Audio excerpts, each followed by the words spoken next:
What's up YouTube? It's Saurav from TechCycle. Today I'm going to share you guys a way to fix the unable to connect issue in Windows 10 while connecting to a disconnected Wi-Fi or to a Wi-Fi network.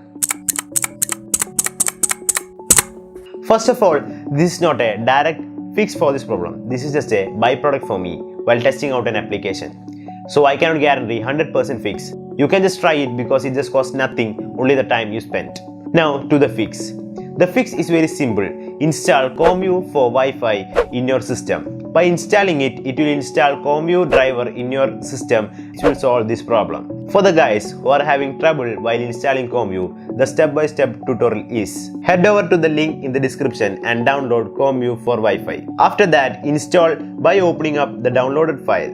After installing, open the application and on the interface, it will prompt you to install the CommView driver. Do the same. That's it, that's a fix for this issue. If you want, after installing the driver, you can just uninstall the application. So that's all about the video guys. If this fixed your problem, do the good thing. Like, share and subscribe. If it didn't,